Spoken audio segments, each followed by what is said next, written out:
Now, the characteristics of angels. Angels are not abstractions or concepts.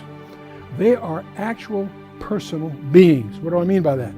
They have intellect, we learn from Matthew 28 and 1 Peter 1. They have emotions. They care. In Job 38 and Luke 2 and 15, we find references to that. They have will. They make choices. They can make bad choices, and we'll discover the results of some of the angels' bad choices as we mature in the study a little further. And so, not only are they personal, but they're also spirit beings. What do I mean by that? They are not limited to material bodies. They are distinctive in that they can materialize, but they also are not limited to what we would consider a material body. They can only be in one place at one time. They're not ubiquitous. They're not like God, who can be everywhere. They have locality, and they can only be in one place at one time. We learn from several passages. They appear, when we see them, they usually appear in the form of men. We don't see any case where they appear as a woman, despite the use of that idiom in literature and so forth. They always appear in the form of men, sometimes in natural sight with human functions. In Genesis 18 we see that, and the chapter following, chapter 19. Sometimes the angels are seen by some and not others, and we saw an example of that in 2 Kings 6 and so forth. We do know they do not reproduce, nor do they die. They can engage in reproductive mischief, and we'll talk about some specific cases of that from the biblical text as we go. Now, they do have physical reality. We need to understand that. They lead people by the hand in Genesis 19. They actually indulge in combat. And there's a rather remarkable case of that in 2 Kings 19. Let's take a look at it here, where they slaughtered 185,000 Syrians. In 2 Kings chapter 19, in verse 35, it indicates that it came to pass that night that the angel of the Lord went out and smote in the camp of the Assyrians 185 is the Old English way of what we would say today of 185,000. And when they arose early in the morning, behold, they were all dead corpses. So this was a serious assault. In fact, Sennacherib, the king of Assyria, never after that ever attacked Jerusalem again. He was under the unique protection, and that was a major event in that adversary. And so Sennacherib never again undertook an invasion of Jerusalem. They had previously wiped out the northern kingdom, but in going against the southern kingdom, God protected them. We're advised in the New Testament, many of us have entertained angels unawares. That's a very strange idea, but it's in Hebrews 13:2, where Paul tells us, "Be not forgetful to entertain strangers, for thereby some have entertained angels unawares." Strange idea. Not only can they appear as people, we could mistake them as people. They're able to do that. That's a capability they have. And that may be strange in the absence of the background we gave you in the first session, but we'll keep moving here. And angels have attributes in a degree greater than man, but less than God. We make mistakes both ways. They have more knowledge than man, but less than God, and they have more power than man, but less than God. So it's on the one hand, we need to understand their reality, but we also need to be sensitive to their limitations. And angels are organized. They're not random individuals on assignments. They are ranked and organized. There's one archangel. We use the term archangel. There's actually one. His name happens to be Michael. And he's named in Jude 9, and he shows up in Paul's letters also. And there are also chief princes. In other words, in some sense, some are more senior than others.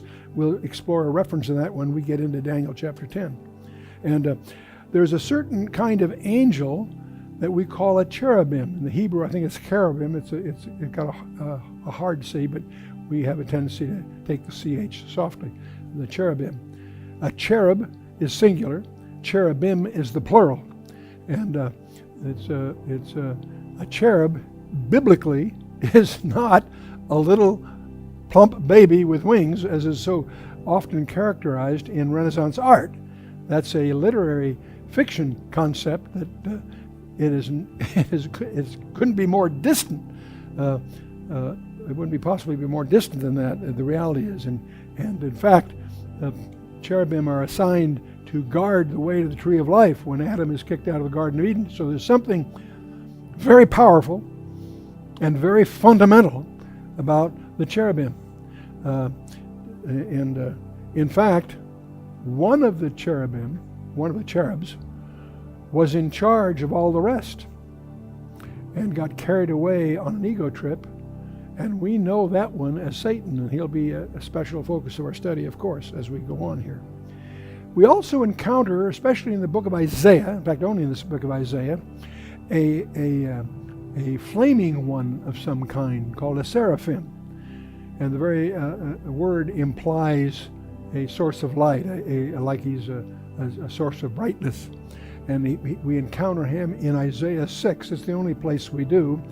But I'll show you why I think that's synonymous with the creatures that we see in Revelation 4.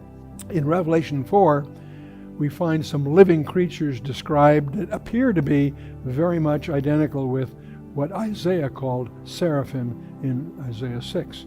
And so we'll be looking at these more carefully. The major players, of course, there's the first major player I want to talk about is a source of a lot of confusion. Frequently in the Old Testament, we read of the angel of the Lord.